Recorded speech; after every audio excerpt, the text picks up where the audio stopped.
ഗണേശ വിഗ്രഹം കാണുന്നു, അതുപോലെ മയിലിനെ കാണുന്നു, ഭീമൻ പാണ്ഡെ വരുന്നു അല്ലെങ്കിൽ പാണ്ഡെ വരുന്നു. ഉടൻ തന്നെ ഭഗത് സിംഗ് പോരാളിയല്ലേ, വളരെ സ്ട്രോങ് ആയുള്ള യുവാവല്ലേ, അദ്ദേഹത്തിന്റെ കയ്യിൽ ഒരു പെട്ടി ഉണ്ടായിരുന്നു. ആ പെട്ടി നിറച്ചും കല്ലുണ്ടായിരുന്നു. കല്ലുള്ള പെട്ടി ഇങ്ങോട്ട് എടുക്കുന്നു.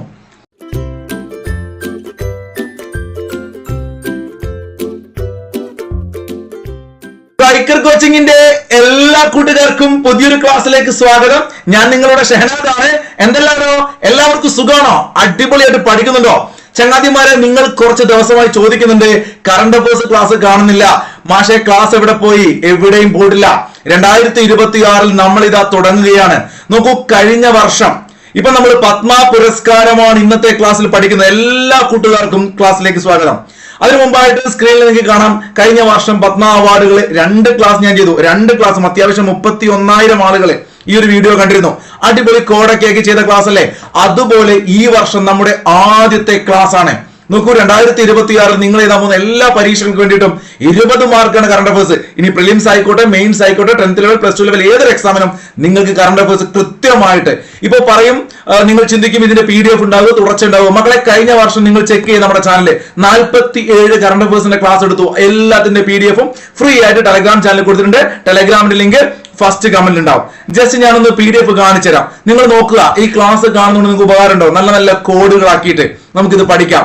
സഖാവ് VS അച്യുതാനന്ദൻ, ഏറ്റവും പ്രധാനപ്പെട്ട ചോദ്യ മേഖലയായിരിക്കും VS. കാരണം അദ്ദേഹത്തിന് പത്മവിഭൂഷൺ കിട്ടി, കൂടാതെ അദ്ദേഹം കഴിഞ്ഞ വർഷം മരണപ്പെട്ടു. നോക്കൂ, അദ്ദേഹത്തെ കുറിച്ച് വിശദമായ PDF ഉണ്ട്. KT തോമസ് ആയിക്കോട്ടെ, അദ്ദേഹത്തിന്റെ പുസ്തകങ്ങൾ പരിചയപ്പെടാനുണ്ട്.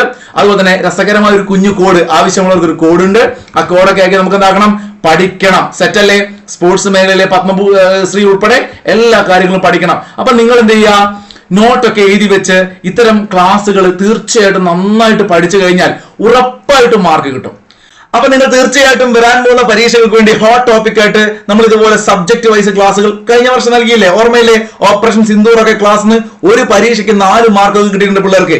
അപ്പൊ അതുപോലെ ഈ വർഷത്തെ പ്രധാനപ്പെട്ട നോബൽ പുരസ്കാരമായിക്കോട്ടെ, ദേശീയ സംസ്ഥാന ചലച്ചിത്ര പുരസ്കാരങ്ങളായിക്കോട്ടെ, അതുപോലെ ഇപ്പൊ പത്മശ്രീ, പത്മ പുരസ്കാരങ്ങൾ, റിപ്പബ്ലിക് ഡേ പരേഡ്, ഇങ്ങനെ ഓരോ ടോപ്പിക്കും ക്ലാസ് ആയിട്ട് നൽകും. നിങ്ങൾ എന്ത് നൽകണം? നിങ്ങളെ പിന്തുണ ലൈക്കായിട്ട് മാക്സിമം. ഈ ക്ലാസ് കാണുന്ന എല്ലാവരും നിങ്ങൾക്ക് ഉപകാരമാണ് ഈ ചാനൽ എന്ന് തോന്നുകയാണെങ്കിൽ സബ്സ്ക്രൈബ് ചെയ്തിട്ട് ലൈക്ക് ചെയ്യുക. അതുപോലെ ചോദ്യങ്ങൾക്കൊക്കെ ഉത്തരം അറിയെങ്കിൽ കമന്റ് ചെയ്യുക. നമുക്ക് പഠിക്കാം. ഈ പ്രാവശ്യം എന്തോ ഒരു സുഖമുണ്ട് പഠിക്കാൻ. എന്താന്ന് വെച്ചാൽ കഴിഞ്ഞ വർഷവും അതിനു മുമ്പത്തെ വർഷം ഒക്കെ ഞാൻ യൂട്യൂബില് പത്മ പുരസ്കാരങ്ങൾ ക്ലാസ് ചെയ്യാറുണ്ട്. പക്ഷെ ഇപ്രാവശ്യം നിങ്ങൾക്ക് നല്ലൊരു സംഖ്യ തന്നത് അല്ലെ? 131 പേർക്കാണ് ഈ 2026 ആകെ പത്മ പുരസ്കാരങ്ങൾ. 131. നോക്കൂ, എനിക്ക് ഏറ്റവും ഇഷ്ടപ്പെട്ട നമ്പറാണ് 13. അപ്പൊ 131 131 നല്ല രസാ പഠിക്കാൻ. ഇംഗ്ലീഷിൽ ചോദ്യമായിട്ട് വരാറുണ്ട്. ബേക്കേഴ്സ് ഡസൺ എന്നറിയപ്പെടുന്നത് ഏതാണ്? 13 ആണ് അല്ലെ? ഡസൺ എന്ന് പറഞ്ഞാൽ 12, ബേക്കേഴ്സ് ഡസൺ എന്ന് പറഞ്ഞാൽ 13 ആണ്. ആ 13 നിങ്ങളുടെ മനസ്സിലുണ്ടെങ്കിൽ നോക്കൂ സംഖ്യകള്. പത്മശ്രീ എത്ര പേർക്ക് കിട്ടി? ആ 131 ഒന്ന് റീഅറേഞ്ച് ചെയ്താൽ പോരെ?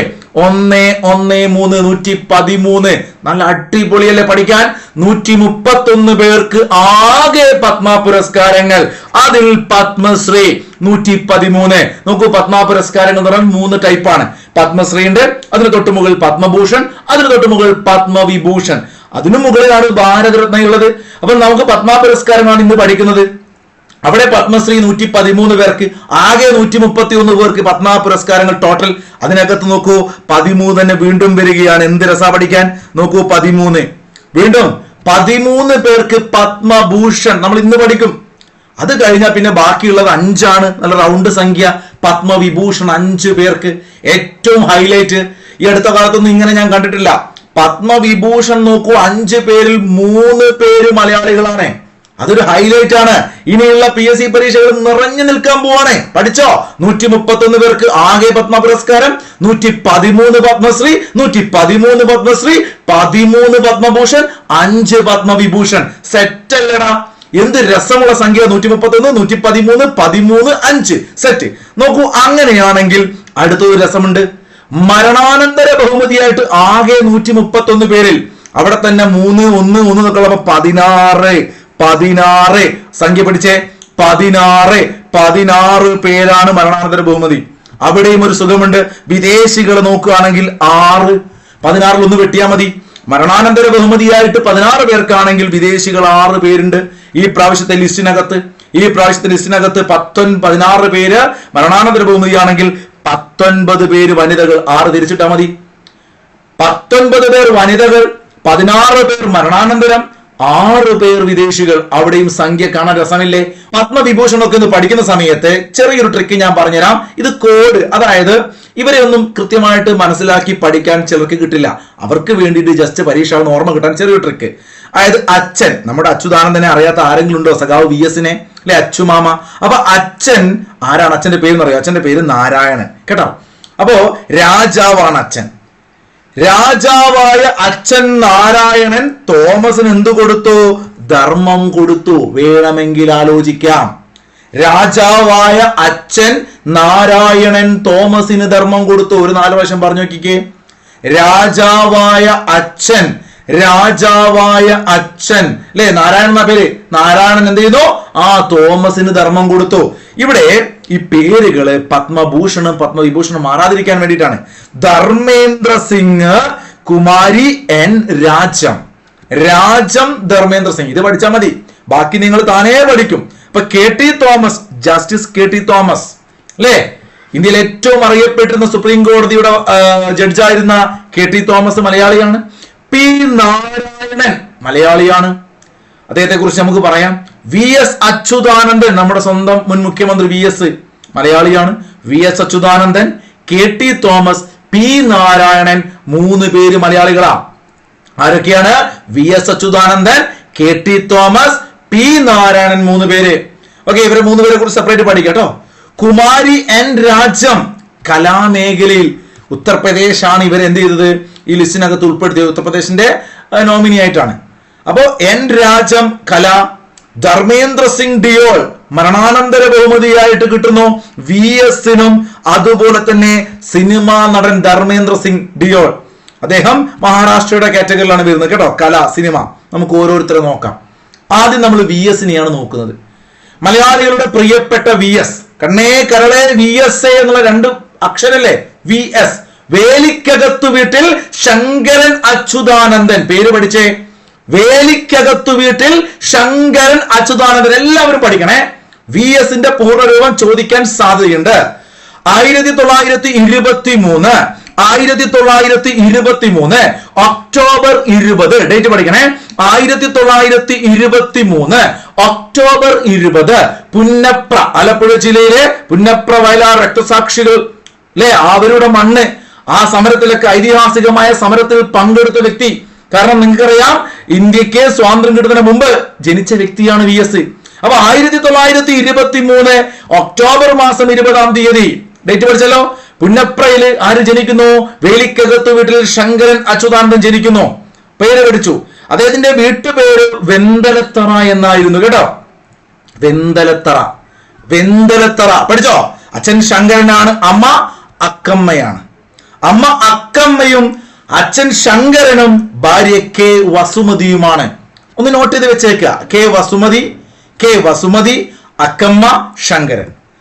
നോക്കൂ, ഇദ്ദേഹത്തിന്റെ ഒരു ചരിത്രം നമ്മൾ മനസ്സിലാക്കണം. 1938 തിരുവിതാംകൂർ പ്രക്ഷോഭം, ഉത്തരവാദപൂർണ്ണ പ്രക്ഷോഭം നടക്കുന്ന ഒരു കാലഘട്ടം അല്ലെ. അപ്പൊ 1938 സ്റ്റേറ്റ് കോൺഗ്രസിൽ അംഗമായിട്ടാണ് ഇദ്ദേഹം രാഷ്ട്രീയ പ്രവേശനം നടത്തുന്നത് കേട്ടോ. ആദ്യമായിട്ട് ഇദ്ദേഹം രാഷ്ട്രീയത്തിലേക്ക് വരുന്നത് 38-ലാണ്. സ്റ്റേറ്റ് കോൺഗ്രസിൽ അംഗമാകുന്നു. 38-ൽ തിരുവിതാംകൂർ സ്റ്റേറ്റ് കോൺഗ്രസ് രൂപീകരിച്ച വർഷമാണെന്ന കാര്യം മറക്കരുത്. എന്നാൽ 39-ലാണ് കേരളത്തിൽ കമ്മ്യൂണിസ്റ്റ് പാർട്ടി രൂപീകരിക്കുന്നത്. ഇദ്ദേഹം 40-ൽ കമ്മ്യൂണിസ്റ്റ് പാർട്ടി ഓഫ് ഇന്ത്യയിൽ ആരംഗത്വം എടുക്കുന്നു? VS അംഗത്വം എടുക്കുന്നു. നോട്ട് ചെയ്ത് വെക്കണം, സ്റ്റേറ്റ്മെന്റ് ആയിട്ട് ചോദ്യം വരും. 1940-ലാണ് കമ്മ്യൂണിസ്റ്റ് പാർട്ടി ഓഫ് ഇന്ത്യയിൽ VS അംഗത്വം എടുക്കുന്നത്. 46 നമുക്കറിയാം, പുന്നപ്ര വയലാർ സമരം നടക്കുന്ന വർഷമാണ് 46.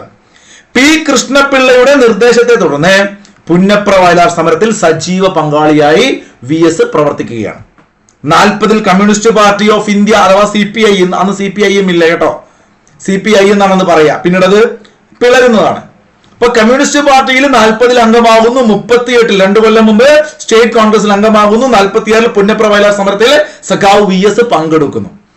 സമരത്തിൽ അറസ്റ്റിലാവുകയും ക്രൂരമായ മർദ്ദനമേൽക്കുകയും അന്നത്തെ കാലഘട്ടത്തിൽ ഇദ്ദേഹത്തിന് ഏറ്റുവാങ്ങേണ്ടി വന്നു. ഒഴിവുകാല സമയങ്ങളിൽ അദ്ദേഹം സ്വീകരിച്ച പ്രധാനപ്പെട്ട പേരുകൾ അലക്സ്, ജോർജ് എന്നിവയായിരുന്നു. ഇപ്പൊ പേരുകളിലൊക്കെ ഇപ്പോഴും പല സംശയങ്ങളും കാര്യങ്ങളൊക്കെ ഉണ്ട്. കാരണം അതൊക്കെ പല പ്രസിദ്ധീകരണങ്ങളും പലതാണ് പറയുന്നത്. എന്ന് വെച്ചാൽ അദ്ദേഹം ഒളിവിലിരിക്കുമ്പോൾ പല പേരുകളിൽ അറിയപ്പെട്ടിരുന്നു മാത്രം മനസ്സിലാക്കി വെക്കുക കേട്ടോ. അത് നിങ്ങൾ പഠിക്കണ്ട. 64 നോക്കണേ, 64 എന്ന് പറയുന്ന വർഷം ഇമ്പോർട്ടന്റ് ആണ്. ബൊക്കാറോ ഇരുമ്പുരുക്ക് വ്യവസായശാല വന്ന വർഷമാണ് 64. നിങ്ങൾക്കറിയാം ബൊക്കാറോ. നിങ്ങൾ മനസ്സിലാക്കി വെക്കണം, CPI എന്ന് പറയുന്ന പ്രസ്ഥാനമായിരുന്നു അതുവരെ ഉണ്ടായിരുന്നത്. ആ കമ്മ്യൂണിസ്റ്റ് പാർട്ടി ഓഫ് ഇന്ത്യയിൽ നിന്നും CPIM രൂപീകരിക്കുന്നു. ഓക്കെ, ആ CPIM രൂപീകരിക്കുന്നത് 64 ഒരു സംഘം ആളുകൾ കമ്മ്യൂണിസ്റ്റ് പാർട്ടിയിൽ നിന്നും ഇറങ്ങിയിട്ട് ഒരു പുതിയ പാർട്ടിയായിട്ട് മാറുകയാണ്. അങ്ങനെ നോക്കുന്ന സമയത്ത് കേരളത്തിൽ നിന്നുള്ള 7 സ്ഥാപക നേതാക്കളിൽ ഈ കഴിഞ്ഞ വർഷം വരെ 2025 ഇദ്ദേഹം മരണപ്പെടുന്നവരെ ഇദ്ദേഹം മാത്രമായിരുന്നു ജീവിച്ചിരിപ്പുണ്ടായിരുന്നത് കേട്ടോ. ഇപ്പോ അതോടുകൂടി അന്ന പ്രസ്ഥാനം CPIM എന്ന് പറയുന്ന ഇന്ന് കാണുന്ന ഒരു പൊളിറ്റിക്കൽ പാർട്ടി ഉണ്ടല്ലോ, അത് രൂപീകരിച്ച സ്ഥാപക നേതാക്കൾ ആരും ഇപ്പൊ ഇല്ല. അങ്ങനെ ഉണ്ടായിരുന്ന നേതാവായിരുന്നു 64 CPIM സ്ഥാപക നേതാക്കളിൽ ഒരാളായിരുന്നു VS. ഓർത്തു വെച്ചേക്കുക. EMS നായനാരും VS ഉൾപ്പെടെ 32 അംഗങ്ങളാണ് ആകെ ആ CPI മീറ്റിംഗിൽ നിന്നും ഇറങ്ങിപ്പോകുന്ന ആളുകൾ. ഇന്ത്യൻ ചരിത്രത്തിലെ പ്രധാനപ്പെട്ട സംഭവമാണ് ഞാൻ പറയുന്നത് കേട്ടോ, പൊളിറ്റിക്സ് അല്ല. CPI എന്ന് പറയുന്ന പ്രസ്ഥാനത്തിൽ നിന്നും CPIM എങ്ങനെ ഉണ്ടായി, കുറച്ച് ആളുകൾ ഇറങ്ങിപ്പോകുന്നു. അങ്ങനെ ഇറങ്ങിപ്പോകുന്നതിൽ EMS ഉണ്ടായിരുന്നു, നായനാർ ഉണ്ടായിരുന്നു, VS ഉണ്ടായിരുന്നു. ഓർത്തു നോക്കുക, ഇന്നത്തെ കേരളത്തിലെ നേതാക്കന്മാർ ആരുമില്ല കേട്ടോ. അപ്പൊ 64 സംഭവിക്കുന്നത്. 65 നിയമസഭാ തെരഞ്ഞെടുപ്പിൽ അമ്പലപ്പുഴ അല്ലെ, അമ്പലപ്പുഴയിൽ നിന്നും ഇദ്ദേഹം ആദ്യമായിട്ട് മത്സരിക്കുന്നു. നമ്മൾ ഇന്ന് കാണുന്ന നമ്മുടെ ഇന്നത്തെ തലമുറയിൽ കാണുന്ന VS ഒരു ഓർമ്മയുണ്ടല്ലോ. ആ VS കേരളത്തിലെ ശക്തനായ നേതാവായിരുന്നു. അദ്ദേഹം തുടക്കത്തിലൊന്നും അടിപതറിയില്ലേ. കോൺഗ്രസിന്റെ K കൃഷ്ണക്കുറുപ്പിനോട് അദ്ദേഹം പരാജയപ്പെട്ടു 1965. Communist party of India Marxist രൂപീകരിച്ച് അല്ലെങ്കിൽ അതിന്റെ ഒരു രൂപീകരണത്തിന് ശേഷം പിറ്റേത്തെ വർഷം അദ്ദേഹം പരാജയപ്പെടുന്നു 65 കേട്ടോ. എന്നാൽ നിങ്ങൾ പഠിച്ചു വെക്കേണ്ട വർഷം കൃത്യമായിട്ട് ഇതാ പഠിച്ചു നോക്കുക. 1967 VS കുറിച്ചുള്ള ഏറ്റവും പ്രധാനപ്പെട്ട ഒരു വർഷമാണ് 67. ഞാൻ സ്റ്റാർ ഇട്ട് വെക്കാം. ഇതുവരെ പറഞ്ഞ വർഷങ്ങളിൽ ഏറ്റവും പ്രധാനപ്പെട്ടത് എന്താണ്?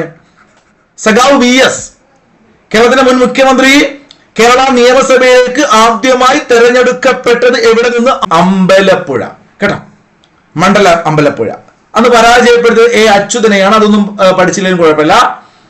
അപ്പൊ ആലപ്പുഴയിൽ നിന്നും ഇദ്ദേഹം നിയമസഭയിലേക്ക് വരുന്നു. മണ്ഡലം അമ്പലപ്പുഴയാണ്. അമ്പലപ്പുഴ എന്നാണ് ഇദ്ദേഹം എന്ത് ചെയ്യുന്നത്? ആദ്യം പരാജയപ്പെടുന്നത് ഓർത്ത് വെച്ചേക്കുക. എന്നാൽ പിന്നീട് 67 ഇദ്ദേഹം വീണ്ടും മത്സരിച്ച് ജയിക്കുന്നു കേട്ടോ. കേരള നിയമസഭയിലേക്ക് VS എത്തുന്നു. അമ്പലപ്പുഴ മണ്ഡലം ഓർത്ത് വെച്ചേക്കണേ. 67 അതിനുശേഷം അടിയന്തരാവസ്ഥ വരുന്നു. അടിയന്തരാവസ്ഥ വേളയിൽ കേരളത്തിൽ ജയിലിൽ കിടന്ന ഒരു നേതാവായിരുന്നു ഇദ്ദേഹം. 1991 അടുത്ത പ്രധാനപ്പെട്ട വർഷമാണ്. ഇദ്ദേഹം മാരാരിക്കുളം എന്ന് പറഞ്ഞാൽ ആലപ്പുഴ തന്നെയാണ്. മാരാരിക്കുളത്ത് നിന്നും നിയമസഭയിലേക്ക് തെരഞ്ഞെടുക്കപ്പെടും 91. ഏറ്റവും പ്രധാനം 67 അത് നിങ്ങൾ പഠിച്ചു, അമ്പലപ്പുഴ. ഓക്കെ. പിന്നീട് 92 മുതൽ 96 വരെ വളരെ വളരെ ശ്രദ്ധിക്കണം വർഷം. ഞാൻ റെഡ് കളറിൽ കൊടുത്ത് നിങ്ങൾ നിർബന്ധമായിട്ടും പഠിക്കണം പിള്ളേരെ. 1992 മുതൽ 96 വരെ ആദ്യമായി ഇദ്ദേഹം പ്രതിപക്ഷ നേതാവുകയാണ്. കേരള നിയമസഭയ്ക്കകത്ത് VS എന്ന് കേൾക്കുമ്പോൾ നമ്മുടെ മനസ്സിൽ വരിക അദ്ദേഹത്തിന്റെ ആ പ്രതിപക്ഷ നേതാവിൽ ഇടപെടല.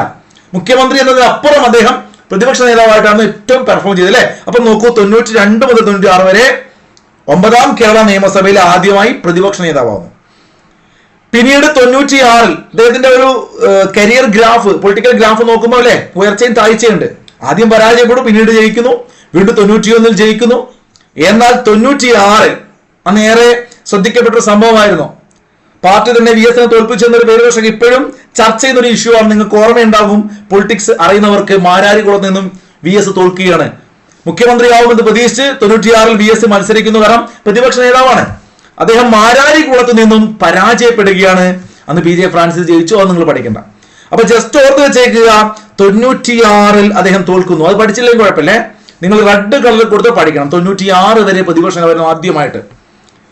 പിന്നീട് വീണ്ടും വർഷങ്ങൾക്കിപ്പുറം 2001 അദ്ദേഹം ജയിക്കുന്നു. അദ്ദേഹം ആലപ്പുഴയൊക്കെ വിട്ടു. ആദ്യം അമ്പലപ്പുഴ, പിന്നീട് മാരാരിക്കുളത്ത് ജയിക്കുന്നു, പിന്നീട് മാരാരിക്കുളത്ത് തോൽക്കുന്നു. അങ്ങനെ അദ്ദേഹം പിന്നീട് പാലക്കാടേക്ക് പോകുന്നു. പാലക്കാട് മലമ്പുഴ മണ്ഡലത്തിൽ നിന്നും അദ്ദേഹം എന്ത് ചെയ്യുന്നു? MLA ആയിട്ട് തെരഞ്ഞെടുക്കപ്പെടുന്നു. കേരളത്തിൽ 2001 മുതൽ 2006 വരെ വീണ്ടും പ്രതിപക്ഷ നേതാവായിരുന്നു. അദ്ദേഹത്തിന്റെ ആ രണ്ട് കാലഘട്ടം 92, 96 പ്രതിപക്ഷ നേതാവ്, 2001, 2006 കേട്ടോ, പഠിച്ചു വെക്കണേ.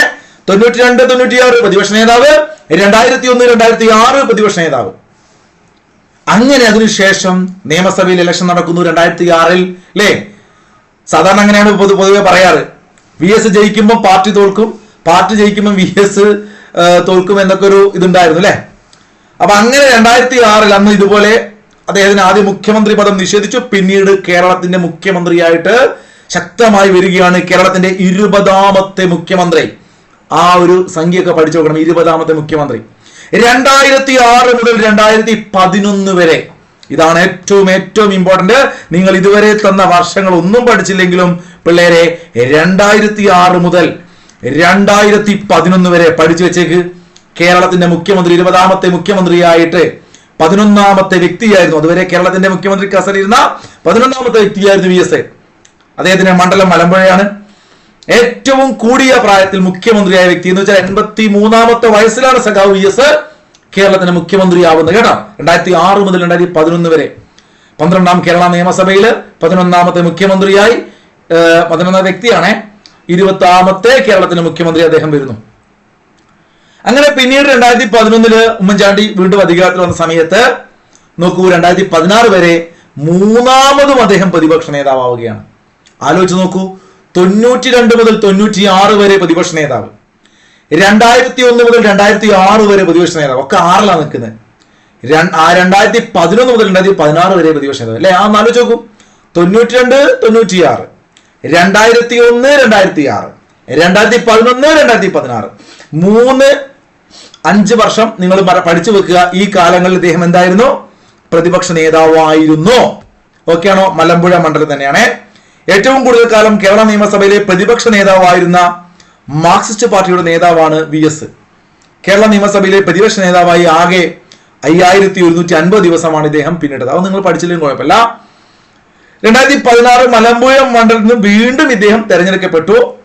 പക്ഷേ ഈ പറയുന്ന രൂപത്തിൽ എന്തില്ല, ഇദ്ദേഹം പ്രതിപക്ഷ നേതാവും ആയില്ല, മുഖ്യമന്ത്രിയും ആയില്ല. കാരണം LDF അല്ലെങ്കിൽ ഇടതുപക്ഷം അധികാരത്തിൽ വന്നു. പക്ഷെ മുഖ്യമന്ത്രി പിണറായി വിജയനായി. 2016 മലമ്പുഴ മണ്ഡലത്തിൽ വീണ്ടും ജയിച്ചു എന്ന കാര്യം മറക്കണ്ട. എന്നാൽ ഇദ്ദേഹത്തിന് ഒരു പദവി കൊടുത്തു. പിണറായി വിജയൻ മുഖ്യമന്ത്രിയായ ആദ്യത്തെ ആ ഒരു സമയത്ത് തന്നെ കേരളത്തിലെ 4ാമത്തെ ഭരണപരിഷ്കരണ കമ്മീഷന്റെ ചെയർമാൻ ആയിരുന്നു. ചോദിക്കാൻ സാധ്യതയുടെ സ്റ്റേറ്റ്മെന്റ് ആണ്, കൃത്യമായിട്ട് പഠിക്കാം.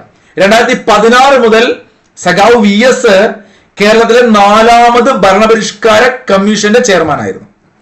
ഇദ്ദേഹത്തിന്റെ ഇടപെടൽ, ഇദ്ദേഹത്തിന്റെ കരിയറിൽ മതികെട്ടാൻ ചോല നാഷണൽ പാർക്ക് നമ്മൾ ഇതിനോടകം പഠിച്ചു അല്ലെ. ആ ക്ലാസ് ഒക്കെ നമ്മുടെ യൂട്യൂബിൽ എടുത്തിട്ടുണ്ട്, കൂട്ടുകാരെ കാണുക. ദേശീയോദ്യാനങ്ങളൊക്കെ കേട്ടോ, തൊട്ട് മുമ്പിൽ എടുത്ത ക്ലാസ് ആണ്. അപ്പൊ മതികെട്ടാനിലെ ഭൂമി കയ്യേറ്റം, പ്ലാച്ചിമലയിൽ ഇഷ്യൂ, മറയൂരിലെ ചന്ദനക്കൊള്ള തുടങ്ങിയ ഇഷ്യൂസിലൊക്കെ ഇദ്ദേഹം ഇടപെട്ടിരുന്നു. ഇതൊക്കെ ചിലപ്പോൾ സ്റ്റേറ്റ്മെന്റ് ചോദിക്കാം. ഇദ്ദേഹം മരണപ്പെട്ട ഡേറ്റ് എല്ലാവരും, ഈ ക്ലാസ് കാണുന്ന എല്ലാവരും ഓർത്ത് വെക്കണം. അടുത്ത ഇമ്പോർട്ടന്റ് ഇയർ ആണ് 2025 ജൂലൈ മാസം 21. ജൂലൈ 21 എന്ത് ദിവസമാണെന്ന് അറിയുന്നവരൊന്ന് കമന്റ് ചെയ്തേ. ജൂലൈ 21 VS മരണപ്പെട്ടതല്ല, അല്ലാതെ ജൂലൈ 21 പ്രത്യേകത ഒന്ന് കമന്റ് ചെയ്തേ. അപ്പം കേരള രാഷ്ട്രീയത്തിലെ ആരായിരുന്നു VS എന്ന് അങ്ങനെ കണക്ട് ചെയ്ത് വെച്ചാൽ മതി. അദ്ദേഹത്തിന്റെ അന്ത്യവിശ്രമ സ്ഥലം വലിയ ചുടുകാട്. കേരളം കണ്ട ഉമ്മൻചാണ്ടി സാറിനെ പോലെ തന്നെ VSനെയും അത്രയേറെ സ്നേഹിക്കുന്ന ജനതയായിരുന്നു. വലിയ ഒരു യാത്രയപ്പോൾ നമ്മൾ കണ്ടതല്ലേ. അപ്പൊ അതുകൊണ്ട് കേരള PSC പരീക്ഷകൾ ഇദ്ദേഹത്തെ കുറിച്ച് ചോദ്യം വരും. ആലപ്പുഴ വലിയ ചുടുകാടിലാണ് അദ്ദേഹത്തിന്റെ അന്ത്യവിശ്രമ സ്ഥലം. കേട്ടല്ലോ. അപ്പൊ ഇത്രയും കാര്യങ്ങൾ നിങ്ങൾ ഓർക്കണം. ഇനി കുറച്ച് അദ്ദേഹത്തെ കുറിച്ച് ചോദിക്കാൻ സാധിച്ച ചില ചോദ്യങ്ങൾ. VSനോടുള്ള ആദര സൂചകമായി അടുത്തിടെ പേര് നൽകപ്പെട്ട സസ്യമാണ് ഇംപേഷ്യൻസ് അച്യുതാനന്ദനി. അതിന്റെ പിക്ചർ ഇതാണ്, ഗൂഗിൾ തന്നത്, ഞാനതിവിടെ കൊടുത്തിട്ടുണ്ട്. ഇംപേഷ്യൻസ് അച്യുതാനന്ദനി എന്ന് പറഞ്ഞാല് VSനോടുള്ള ആദര സൂചകമായി പേര് നൽകപ്പെട്ട സസ്യമാണ്. മുതിർന്ന മാധ്യമ പ്രവർത്തകൻ KV സുധാകരൻ, സുധാകരൻ അല്ല കേട്ടോ, അത് കോൺഗ്രസിന്റെ നേതാവാണ്, KV സുധാകരൻ. അദ്ദേഹം രചിച്ച VSന്റെ ജീവചരിത്രമാണ് ഒരു സമര നൂറ്റാണ്ട്. 100 വർഷം പിന്നിട്ട ജീവിതമല്ലേ, അപ്പൊ ഒരു സമര നൂറ്റാണ്ട്. VS അഭിനയിച്ച ഒരു സിനിമയുണ്ട്, ക്യാമ്പസ് ഡയറി എന്ന് പറയും. 2016 ജീവൻ ദാസ് എന്ന വ്യക്തി ഡയറക്ട് ചെയ്ത ക്യാമ്പസ് ഡയറി. ക്യാമ്പസിലൊന്നും VSന് പോകാൻ പറ്റിയില്ല ജീവിതത്തിലെങ്കിലും അല്ലേ. വി എസ് അഭിനയിച്ച സിനിമയുടെ പേര് ക്യാമ്പസ് ഡയറിയാണ്. ഒരു സമര നൂറ്റാണ്ട്, വി എസിന്റെ ജീവയാത്രമാണ് ഒരു സമര നൂറ്റാണ്ട്. PSC പരീക്ഷകൾ മുൻകാലങ്ങളിൽ ചോദിച്ചതും ഇനി ചോദിക്കാൻ സാധ്യതയുള്ള ഏറ്റവും പ്രധാനപ്പെട്ട ചില കൃതികളാണ്. വി എസിന്റെ ആത്മകഥാപരമായ കൃതിയാണ് സമരം തന്നെ ജീവിതം. അല്ലെ, നിങ്ങൾ ആലോചിച്ച് നോക്കൂ, വളരെ അങ്ങനെയൊക്കെ വി എസ് പറയാറില്ലേ. അപ്പൊ അതുകൊണ്ട് അദ്ദേഹത്തിന്റെ ആ ഒരു ശൈലിയും അദ്ദേഹത്തിന്റെ ആ ഒരു സരസമായ പ്രസംഗങ്ങളൊക്കെ ഓർമ്മയില്ല. അപ്പൊ അതുകൊണ്ട് ഫുൾ സമര നായകനായിരുന്നു. സമരം തന്നെ ജീവിതം എന്നാലും കേട്ടോ, സമരം തന്നെ ജീവിതം. സമരത്തിന് ഇടവേളകളില്ല. അദ്ദേഹത്തിന്റെ മറ്റൊരു പ്രധാനപ്പെട്ട കൃതിയാണ് സമരത്തിന് ഇടവേളകളില്ല. ജനങ്ങളുടെ പക്ഷത്തായിരുന്നു, ജനപക്ഷം എന്നൊരു കൃതിയുണ്ട്. ഇടപെടലുകൾക്ക് അവസാനമില്ല. ഏതൊരു വിഷയവും വന്ന് അദ്ദേഹത്തോട് പറഞ്ഞാലും അദ്ദേഹം ആ ഇഷ്യൂവിനകത്ത് ഇടപെടുമായിരുന്നു. പരിസ്ഥിതി, അതുപോലെ തന്നെ സ്ത്രീകളെ ഇഷ്യൂ, ഇതിനകത്തൊക്കെ അദ്ദേഹം പ്രത്യേക താല്പര്യം കാണിച്ചിരുന്നു. അപ്പൊ പരിസ്ഥിതി പ്രശ്നങ്ങളിലൊക്കെ ഇത്രമേൽ ഇടപെട്ടൊരു നേതാവ് ഈ അടുത്ത കാലത്തും കേരള രാഷ്ട്രീയത്തിൽ ഉണ്ടായിരുന്നില്ല. അപ്പൊ പരിസ്ഥിതിയും വികസനവും, അയ്യങ്കാളി മുതൽ പശ്ചിമഘട്ടം വരെ അദ്ദേഹത്തിന്റെ മറ്റൊരു പുസ്തകമാണ് കേട്ടോ. അയ്യങ്കാളി മുതൽ പശ്ചിമഘട്ടം വരെ. കേരള വികസന സങ്കല്പങ്ങൾ എന്നൊരു കൃതിയുണ്ട്. കേരള വികസന സങ്കല്പങ്ങൾ അയ്യങ്കാളി മുതൽ പശ്ചിമഘട്ടം വരെ. ശ്രദ്ധിക്കണം, ഈ ഒരു കൃതി അയ്യങ്കാളി മുതൽ പശ്ചിമഘട്ടം വരെ ശ്രദ്ധിക്കണം. സമരത്തിന് ഇടവേളകളില്ല, സമരം തന്നെ ജീവിതം, ഒക്കെ നോട്ട് ചെയ്ത് വെക്കുക. ഇരകൾ വേട്ടയാടപ്പെടുമ്പോൾ മാർക്സിസത്തിന്റെ മുന്നേറ്റം, തിരിച്ചടിയും തിരിച്ചറിവും, പരിസ്ഥിതിയും വികസനവും, സമരം തന്നെ ജീവിതം, സമരത്തിന് ഇടവേളകളില്ല, ജനപക്ഷം, ഇടപെടലുകൾക്ക് അവസാനമില്ല, കേരള വികസന സങ്കല്പങ്ങൾ, അയ്യങ്കാളി മുതൽ പശ്ചിമഘട്ടം വരെ. ഈ കൃതികളൊക്കെ നിങ്ങൾ നോട്ട് ചെയ്ത് വെച്ച് പഠിക്കണം കേട്ടോ. ഞാൻ പറഞ്ഞ കാര്യങ്ങളൊക്കെ കുറച്ചുകൂടി മനോഹരമായ ചില പത്രക്കട്ടിങ്ങളിലൂടെ ഞാനിവിടെ കൊടുത്തിട്ടുണ്ട്. അദ്ദേഹത്തെക്കുറിച്ച് ചോദിക്കാൻ സാധ്യതയുള്ള കാര്യങ്ങൾ, നേരത്തെ പറഞ്ഞ പോലെ അദ്ദേഹം പ്രതിപക്ഷ നേതാവായ കാര്യങ്ങൾ, 3 പ്രാവശ്യം പ്രതിപക്ഷ നേതാവായി. മക്കളെ, നിങ്ങൾ ഇതൊക്കെ നന്നായിട്ട് പഠിക്കുക. PDF ഫ്രീ ആയിട്ട് ടെലഗ്രാം ചാനൽ ഉണ്ടാകും. അപ്പൊ അത് വായിച്ചു നോക്കുക കേട്ടോ. അപ്പൊ നമ്മൾ പറഞ്ഞു നിർത്തിയത് 2026 പത്മവിഭൂഷൺ പുരസ്കാരങ്ങളാണ്. 5 പേർക്ക് കിട്ടിയെന്ന് പറഞ്ഞു. പത്മഭൂഷൺ പുരസ്കാരം 13 പേർക്കും, പത്മശ്രീ 113 പേർക്കും. അവിടെയല്ലേ നിർത്തിയത്? ആലോചിച്ച് നോക്കൂ. 131 113 പത്മശ്രീ, 13 പത്മഭൂഷൺ, 5 പത്മവിഭൂഷൺ, 5-ൽ 1 VS. പിന്നെയും 2 മലയാളികളുണ്ട്. കല്ലുപുരയ്ക്കൽ തോമസ് എന്ന് വെച്ചാൽ KT Thomas, justice KT Thomas, supreme കോടതിയിലെ ജഡ്ജായിരുന്നു. അപ്പൊ അദ്ദേഹത്തിന്റെ ജന്മസ്ഥലം ചോദിച്ചാൽ KT തോമസിന്റെ ഒരു പുസ്തകം പോലെ തന്നെ കോട്ടയമാണെന്ന് പഠിച്ചു നോക്കുക. കോട്ടയം. ഇദ്ദേഹത്തിന് ഇതിനു മുമ്പ് ഇപ്പം ഏറ്റവും പ്രധാനപ്പെട്ട പത്മ പുരസ്കാരമായ പത്മവിഭൂഷൺ കിട്ടിയല്ലോ. ഇതിനു മുമ്പ് 2007 ഇദ്ദേഹത്തിന് പത്മഭൂഷൺ കിട്ടിയിരുന്നു. ഒന്ന് നോട്ട് ചെയ്ത് വെക്കുക. ഇദ്ദേഹത്തിന് ഈ പ്രാവശ്യത്തെ മലയാളികളുടെ കൂട്ടത്തിൽ 3 പേർക്ക് പ്രധാനപ്പെട്ട പുരസ്കാരം കിട്ടിയതിൽ പത്മവിഭൂഷൺ കിട്ടുന്നു. ജസ്റ്റിസ് KT തോമസ് കോട്ടയംകാരനാണ്. ഇദ്ദേഹത്തിന്റെ കൃതികൾ, മുമ്പ് PSC ചോദിച്ചൊരു കൃതിയാണ് സോളമന്റെ തേനീച്ചകൾ എന്ന കൃതി. ആരുടേതാണ്? Justice KT Thomas. കുറ്റകൃത്യങ്ങളുടെ ദൈവശാസ്ത്രം, 2 പതിറ്റാണ്ടിന്റെ പോർവിളികൾ, കോട്ടയത്തിന്റെ കഥ. അപ്പൊ കോട്ടയംകാരനാണെന്ന് പഠിച്ചല്ലോ. കോട്ടയത്തിന്റെ കഥ, 2 പതിറ്റാണ്ടിന്റെ പോർവിളികൾ, സോളമന്റെ തേനീച്ചകൾ, കുറ്റകൃത്യങ്ങളുടെ ദൈവശാസ്ത്രം. കോഡൊക്കെ ഇങ്ങനെ മനസ്സിലേക്ക് വരുന്നുണ്ടാവും. വേണമെങ്കിൽ 4 പേര് വെച്ച് നിങ്ങൾക്ക് കണക്ട് ചെയ്ത് കോഡൊക്കെ ഉണ്ടാക്കാം. ഞാൻ കോഡൊന്നും പറയുന്നില്ല. സോളമന്റെ തേനീച്ചകൾ, കുറ്റകൃത്യങ്ങളുടെ ദൈവശാസ്ത്രം, 2 പതിറ്റാണ്ടിന്റെ പോർവിളികൾ, കോട്ടയത്തിന്റെ കഥ. KT Thomas. 2007 പത്മവിഭൂഷൺ 2026. നോക്കൂ, പത്മഭൂഷൺ കിട്ടുന്ന 2026 പത്മവിഭൂഷൺ കിട്ടുന്ന 3ാമത്തെ വ്യക്തി P നാരായണൻ G എന്നൊക്കെ വിളിക്കുന്ന P നാരായണൻ. ഇദ്ദേഹം ഇന്ന് കേരളത്തിലെ ഏറ്റവും അറിയപ്പെടുന്ന RSSന്റെ ഒരു സൈദ്ധാന്തികൻ, ജന്മഭൂമി എന്ന് പറയുന്ന പത്രത്തിന്റെയൊക്കെ സ്ഥാപകരിൽ ഒരാളായിരുന്ന, ഏറ്റവും പ്രധാനപ്പെട്ട ഒരുപാട് എഴുത്തുകളൊക്കെ നടത്തിയ RSS ഒരു നേതാവാണ് P നാരായണൻ. അദ്ദേഹത്തിന് എന്ത് കിട്ടുന്നു? ഈ പ്രാവശ്യത്തെ 2026 പത്മവിഭൂഷൺ കിട്ടുന്നു. പഠിച്ചു വെക്കുക. 3ാമത്തെ പേര് സാഹിത്യം, അതുപോലെ വിദ്യാഭ്യാസ മേഖല എന്നീ മേഖലകളിലൊക്കെ ആയിട്ടാണ് ആർക്ക് കിട്ടുന്നത്? പത്മവിഭൂഷൺ പി നാരായണൻ. പി നാരായണൻ, അദ്ദേഹം ഇടുക്കിയാണ് അദ്ദേഹത്തിന്റെ ജന്മസ്ഥലം. K T Thomas Kottayam. V S Achuthanandan നമ്മൾ പറഞ്ഞു വിശദമായിട്ട് പുന്നപ്രയിൽ വയലാറിൽ എന്ന് വെച്ചാൽ ആലപ്പുഴയിലാണ് ജനിക്കുന്നത്. ആലപ്പുഴയിലാണ് വി എസ്. കോട്ടയത്ത് കെ ടി തോമസ് ജഡ്ജ്. അതുപോലെ തന്നെ എഴുത്തുകാരനും ഈ പറയുന്ന വിദ്യാഭ്യാസ മേഖലയിൽ പ്രവർത്തിക്കുന്ന വളരെ പ്രധാനപ്പെട്ട ഒരു ചിന്തകനായിട്ടുള്ള പി നാരായണൻ സാർ, അദ്ദേഹം ഇടുക്കിക്കാരനാണെന്ന് കൂടി ഓർത്ത് വെച്ചേക്കുക.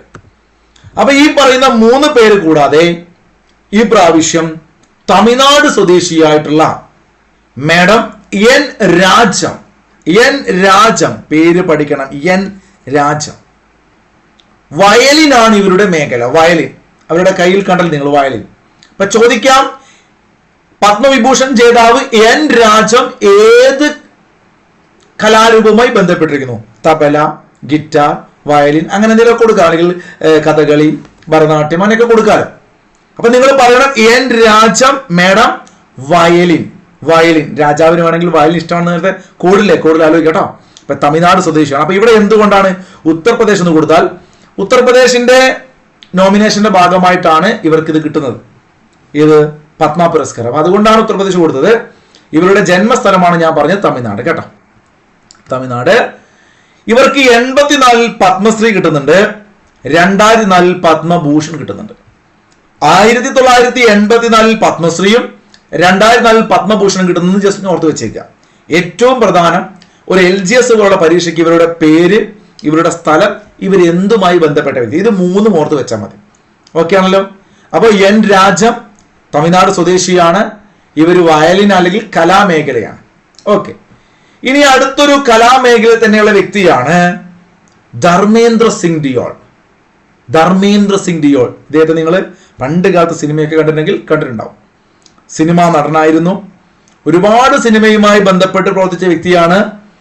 ഇദ്ദേഹത്തിന്റെ പ്രത്യേകത, പിൽക്കാലത്ത് ഈ അടുത്ത കാലത്ത് ഇദ്ദേഹം മരണപ്പെടുന്നതിനൊക്കെ മുമ്പ് നമ്മുടെ മരണാനന്തര ബഹുമതിയായിട്ടോ കിട്ടുന്നത് ഓർത്തു വെക്കണേ, BS-നും ഇദ്ദേഹത്തിനും. ഇദ്ദേഹം BJPയുടെ പ്രധാനപ്പെട്ട ലീഡർ ആയിരുന്നു. രാജസ്ഥാനിലെ ബിക്കാനീർ എന്ന് പറയുന്ന സ്ഥലത്ത് നിന്ന് ഭാരതീയ ജനതാ പാർട്ടിയുടെ ലോകസഭയിലെ അംഗമായിരുന്നു അവസാന നാളുകളിൽ ഇദ്ദേഹം. ഒരുപാട് കോൺട്രവേഴ്സിയൊക്കെ ആ സമയത്ത് ഉണ്ടായിരുന്നെങ്കിലും ഇന്ത്യയിലെ ഏറ്റവും അറിയപ്പെടുന്ന ഒരു കലാകാരനായിരുന്നു ധർമ്മേന്ദ്ര സിംഗ് ഡിയോൾ. ഇദ്ദേഹത്തിന്റെ സ്വദേശം ചോദിച്ചാൽ പഞ്ചാബാണ്. പക്ഷേ ഈ പ്രാവശ്യം മഹാരാഷ്ട്രയുടെ ലിസ്റ്റിനകത്താണ് ഇവർക്ക് എന്ത് കിട്ടുന്നത്, പത്മ പുരസ്കാരം കിട്ടുന്നത്. ഇദ്ദേഹത്തിന്റെ സ്വദേശം പഞ്ചാബാണ്. ഇദ്ദേഹത്തിന് ഇതിനു മുമ്പ് 2012 പത്മഭൂഷൺ കിട്ടിയിരുന്നു. 2004 എൻ രാജത്തിന് പത്മഭൂഷൺ കിട്ടുന്നത്. 2012 നമ്മുടെ ധർമ്മേന്ദ്ര സിംഗിന് പത്മഭൂഷൺ കിട്ടുന്നത്. പത്മഭൂഷൺ പഠിക്കുമ്പോൾ 13 പേരുകളാണുള്ളത്. അതിൽ 2 പേര് നമ്മൾ പെട്ടെന്ന് പഠിക്കും, എല്ലാവർക്കും കിട്ടും പത്മഭൂഷൺ. ഒന്ന് മമ്മൂക്ക, ഒന്ന് നമ്മുടെ വെള്ളാപ്പള്ളി നടേശൻ സാർ. SNDP യോഗത്തിന്റെ ജനറൽ സെക്രട്ടറിയാണ്. ഇന്ന് കേരളത്തിലെ പൊതുസമൂഹത്തിൽ നിൽക്കുന്ന, പൊതുപ്രവർത്തന രംഗത്ത് നിൽക്കുന്ന ഒരു പ്രധാനപ്പെട്ട വ്യക്തിയാണ് ശ്രീ വെള്ളാപ്പള്ളി നടേശൻ സാർ. അപ്പൊ ഓർത്തു വെച്ചേക്ക, ഒന്ന് വെള്ളാപ്പള്ളി നടേശൻ, ഒന്ന് മലയാളത്തിന്റെ പ്രിയപ്പെട്ട മഹാനടൻ മമ്മൂട്ടി. ഇവർക്ക് 2 പേർക്കും പത്മഭൂഷൺ. ഇനി എത്ര പേരുണ്ട്? 13-ൽ 11 പേരുണ്ട്. ഈ 11 പേരും പറ്റുമെങ്കിൽ പഠിക്കാം. അതിനൊരു ട്രിക്കാണ് ഞാൻ പറയാം, താല്പര്യമുള്ളത് കേട്ടോ. അത് ട്രിക്ക് എന്ന് പറയുന്നത് പൊടിക്കൈയാണ്. ഇത് ശരിക്കും നിങ്ങൾ നന്നായിട്ട് പഠിച്ചാൽ മതി. നമ്മുടെ ഓഫ്ലൈനിൽ പിള്ളേർക്കാണെങ്കിലും അതല്ലെങ്കിൽ ടെലഗ്രാം ലൈവിലൊക്കെ ഞാൻ പറയുന്ന കാര്യങ്ങൾ, ഇങ്ങനത്തെ പൊടിക്കൈകളൊക്കെ അവർക്ക് ഉപകാരപ്പെടാറുണ്ട്. കഴിഞ്ഞ വർഷം പറഞ്ഞത് ഒരു കോഡ് ഇപ്പോഴും ഒരു കുട്ടി അടുത്ത കാലത്ത് പറഞ്ഞപ്പോൾ എനിക്ക് ഓർമ്മ വന്നു, കോഡുകളൊക്കെ ഉപകാരമുണ്ട്, അതുകൊണ്ട് പറയണേ. അപ്പൊ അതുകൊണ്ട് ഞാൻ പേരൊന്ന് മാറ്റി കൊടുത്തിട്ടുണ്ട്. നോക്കൂ നിങ്ങൾ, ഇവിടെ ഭഗത് സിംഗ് എന്ന് കാണാം. നമ്മുടെ വീര ഭഗത് സിംഗ് ഉണ്ടല്ലോ, ഷഹീദ്. ആ ഭഗത് സിംഗിനെ ആലോചിച്ചാൽ മതി. രക്തസാക്ഷികളുടെ രാജകുമാരൻ നമ്മുടെ ഭഗത് സിംഗിനെ. ട്രിക്ക് പറയും കേട്ടോ. അപ്പൊ ഭഗത് സിംഗ് കോഷിയാരി, ഞാൻ ആ പേരുകളൊക്കെ ആദ്യം ഒന്ന് പറയാം, എന്നിട്ട് ട്രിക്ക് പറയാം. ഭഗത് സിംഗ് കോഷിയാരി എന്ന് പറയുമ്പോൾ പൊതുഭരണമാണ്. ഇതാ ഇവിടെ കാണാം നിങ്ങൾക്ക് ഭഗത് സിംഗ് കോഷിയാരി. ഇദ്ദേഹം BJPയുടെ പ്രധാനപ്പെട്ട ഒരു ലീഡർ ആയിരുന്നു. എനിക്ക് തോന്നുന്നു മഹാരാഷ്ട്രയുടെ ഒക്കെ ഗവർണറായിട്ട് സേവനം അനുഷ്ഠിച്ചിട്ടുണ്ട്. അതൊന്നും നിങ്ങൾ ചോദിക്കില്ല, അദ്ദേഹത്തിന്റെ ഹിസ്റ്ററി ഒന്നും അങ്ങനെ നിങ്ങൾ പഠിക്കേണ്ട. ഭഗത് സിംഗ് കോഷിയാരി. അതുപോലെ തന്നെ നോരി ദത്തത്രേയലു, പേരെന്താണ്? നോരി ദത്തത്രേയലു. ഇദ്ദേഹം ഈ പറയുന്ന പോലെ അമേരിക്കയിൽ ഇപ്പോൾ ജീവിക്കുന്ന വൈദ്യശാസ്ത്ര മേഖലയുമായി ബന്ധപ്പെട്ട ഒരു വ്യക്തിയാണ്. നോരി ദത്തത്രേയലു. മറ്റൊരു വ്യക്തി ഷിബു സോറനാണ്. നിങ്ങൾക്കറിയാം ജാർഖണ്ഡിന്റെ മുൻ മുഖ്യമന്ത്രിയായിരുന്ന ഷിബു സോറൻ അല്ലെ, ഷിബു സോറൻ ജാർഖണ്ഡ്, അദ്ദേഹത്തെ നിങ്ങൾ പക്ഷെ കേട്ടിട്ടുണ്ടാവും. അപ്പൊ ഭഗത് സിംഗ്, നോരി, ഷിബു സോറൻ, കോഡ് അവിടെ നിൽക്കട്ടെ. മറ്റൊരു വ്യക്തി ശതാവതാനി ആർ ഗണേഷ് ആണ്. കലാമേഖലയുമായി ബന്ധപ്പെട്ട വ്യക്തിയാണ് ഈ കാണുന്നത് ഗണേഷ്, കർണാടക ഗണേഷ്. പറ്റുന്നവരൊക്കെ സംസ്ഥാനവും മേഖലയും പഠിക്കണേ. SKM മൈലാനന്ദൻ മറ്റൊരു വ്യക്തിയാണ്, തമിഴ്നാടാണ്, സോഷ്യൽ വർക്കറാണ്. പീയൂഷ് പാണ്ഡെ, പീയൂഷ് പാണ്ഡെ ദാ ഈ കാണുന്ന വ്യക്തിയാണ്, കലാകാരനാണ്, മഹാരാഷ്ട്രയാണ് അദ്ദേഹത്തിന്റെ സ്വദേശം. അദ്ദേഹം ഈ അടുത്ത കാലത്ത് മരണപ്പെട്ട വ്യക്തിയാണ്, 2025 മരിക്കുന്നത്. കല്ലിപ്പെട്ടി രാമസ്വാമി പളനിസ്വാമി. ഞാൻ ചില PDF നോക്കുമ്പോൾ അതിനകത്ത് നമ്മുടെ തമിഴ്നാട് മുഖ്യമന്ത്രി പളനിസ്വാമിയുടെ ഫോട്ടോ ഒക്കെ ഉണ്ട്. ഇത് അദ്ദേഹമല്ല, വൈദ്യശാസ്ത്ര മേഖലയുള്ള ഒരു വ്യക്തിയാണ്. എന്റെ പിറകിൽ ഫോട്ടോ കാണാം, കല്ലിപ്പെട്ടി രാമസ്വാമി പളനിസ്വാമി. ഓക്കെ, ഉദയ് കൊട്ടക്, ഇത് നിങ്ങളൊന്ന് പഠിച്ചു വെക്കണം. നിങ്ങൾ കൊട്ടക് ബാങ്ക് എന്നൊക്കെ നിങ്ങൾ പരസ്യമൊക്കെ ഇപ്പം ഫുൾ ടൈം കാണുന്നുണ്ടാവും. അദ്ദേഹം ഒരു വ്യവസായിയാണ്, അപ്പൊ അത് കണക്ട് ചെയ്ത് വെച്ചാൽ കിട്ടും. ഉദയ് കൊട്ടക് എന്ന് കേൾക്കുമ്പോൾ വ്യവസായിയാണ്, മനസ്സിൽ കിട്ടും. നമ്മുടെ സ്വന്തം പ്രിയപ്പെട്ട ഗായിക അൽക്ക യാഗ്നിക്, മേഡത്തിന്റെയും ഈ പറയുന്ന ഉദിത് നാരായണന്റെ ഒക്കെ പാട്ടുകൾ അല്ലെ, എനിക്കിപ്പോഴും ഒരുപാട് ഇഷ്ടപ്പെട്ട പാട്ടുകളുണ്ട്. രാജാ ഹിന്ദുസ്ഥാനിയാന്ന് തോന്നുന്നു ആ പാട്ട് ഏതായിരുന്നു, നാവിന്റെ തുമ്പത്തുണ്ട്. ഒരുപാട് പാട്ടുകൾ, നിങ്ങൾക്ക് അറിയുന്ന ഒരുപാട് പാട്ടുകളൊക്കെ ഉണ്ടാവും. അറിയുന്നവർ ഇഷ്ടമുള്ളവരൊക്കെ കമന്റ് ചെയ്യട്ടോ. അപ്പോ അൽക്ക യാഗ്നിക്കിന്റെ ഒരുപാട് ഗാനങ്ങൾ നമ്മൾ കേട്ടിട്ടുണ്ടാവും. ഇന്ത്യയിലെ ഏറ്റവും അറിയപ്പെടുന്നൊരു പ്ലേബാക്ക് സിംഗറാണ് അൽക്ക യാഗ്നിക് അല്ലെ, മാഡത്തിന് നിങ്ങൾക്ക് കണ്ടു പരിചയം ഉണ്ടാവും. വിജയ് അമൃതരാജ്, ഈ കാണുന്ന വ്യക്തിയാണ് വിജയ് അമൃതരാജ്. ഇദ്ദേഹം ടെന്നീസിലെ പ്രധാനപ്പെട്ട ഒരു വ്യക്തിയാണ്. ഇപ്പൊ ഇദ്ദേഹം അമേരിക്കയാണ് ജീവിക്കുന്നത്. കായിക മേഖലയുമായി ബന്ധപ്പെട്ട വ്യക്തിയാണ് വിജയ് അമൃതരാജ്. ടെന്നീസ് ആണ് വിജയ് അമൃതരാജ്, ടെന്നീസ്. VK മൽഹോത്ര, ഇവരെ കുറിച്ച് നിങ്ങൾ ഡീറ്റെയിൽ ആയിട്ട് പഠിക്കേണ്ട, അതുകൊണ്ട് ഞാൻ ഓവർ പറയാത്ത കേട്ടോ. ഡീറ്റെയിൽ ആയിട്ട് പഠിക്കേണ്ട, കാരണം നമ്മൾ അങ്ങനെയൊക്കെ പഠിച്ച് നമുക്ക് ഓർക്കാൻ പറ്റില്ല. നമ്മൾ ജസ്റ്റ് അവരുടെ മേഖല ഒന്ന് പഠിച്ചു വെക്കുക. VK മൽഹോത്ര, ഇതും ഈ പറഞ്ഞ പോലെ ഡൽഹിയിലെ പ്രധാനപ്പെട്ട ഒരു BJPയുടെ നേതാവായിരുന്നു, RSന്റെ നേതാവായിരുന്നു VK മൽഹോത്ര. ഡൽഹിയാണ്, പൊതുഭരണവുമായി ബന്ധപ്പെട്ടുകൊണ്ട് VK മൽഹോത്ര. അപ്പൊ കൊട്ടക്ക്, യാഗ്നി, വിജയ്, മൽഹോത്ര, ഗണേഷ്, മൈലാനന്ദൻ, പാണ്ഡെ, കല്ലിപ്പെട്ടി രാമസ്വാമി പളനിസ്വാമി, ഭഗത് സിംഗ്, നോരി ദത്ത, ഷിബു സോറൻ. ഇത്രയും 11 പേരുകളാണ്. ഇത് പറയുമ്പോൾ പലർക്കും ഈ പേരുകളൊന്നും ഒരു പക്ഷെ അത്രയ്ക്ക് അങ്ങോട്ട് പരിചയം ഉണ്ടാവില്ല അല്ലേ. അപ്പൊ അതുകൊണ്ട് ഞാൻ ഈ പേരുകള് ജസ്റ്റ് ഒന്ന് കണക്ട് ചെയ്ത് വെക്കാൻ വേണ്ടി, നിങ്ങൾക്ക് അഥവാ ഓപ്ഷൻ നോക്കുമ്പോൾ താഴെ കൊടുത്തിരിക്കുന്നവയിൽ അല്ലെങ്കിൽ താഴെ കൊടുത്തിരിക്കുന്നതിൽ 2026 പത്മഭൂഷൺ ലഭിക്കാത്ത വ്യക്തിയാരെ, പത്മഭൂഷൺ ലഭിച്ച വ്യക്തിയാരെ, അങ്ങനെ എങ്ങാൻ ചോദിച്ചാൽ കിട്ടാൻ വേണ്ടി മാത്രം ഒരു പൊടിക്കൈ. ഭഗത് സിംഗ് എന്ന് പറയുന്നത് നമ്മുടെ സ്വന്തം സ്വാതന്ത്ര്യ സമര പോരാളി ഭഗത് സിംഗിനെ ആലോചിച്ചുകൊണ്ട് അദ്ദേഹം ഒരു കാര്യം ചെയ്ത കാര്യം ആലോചിക്കുക. 2026 പത്മഭൂഷൺ പുരസ്കാരം ഭഗത് സിംഗിന്റെ ഒരു കഥ. അദ്ദേഹം എന്താ പറയുക, അദ്ദേഹത്തിന് ഒരു സമ്മാനം കിട്ടുന്നതും അദ്ദേഹം ചെയ്തൊരു മിഷൻ. അദ്ദേഹം എന്ത് ചെയ്യുന്നു, കല്യാണം കഴിച്ചില്ല, ചെറുപ്പക്കാരല്ലേ. അദ്ദേഹം ഒരു നാരി എന്ന് പറഞ്ഞാൽ സ്ത്രീ എന്നല്ലടാ പറയാം നാരി, ഹിന്ദിയിൽ നാരി അല്ലേ, ആ പാട്ടൊക്കെ ഉണ്ട്.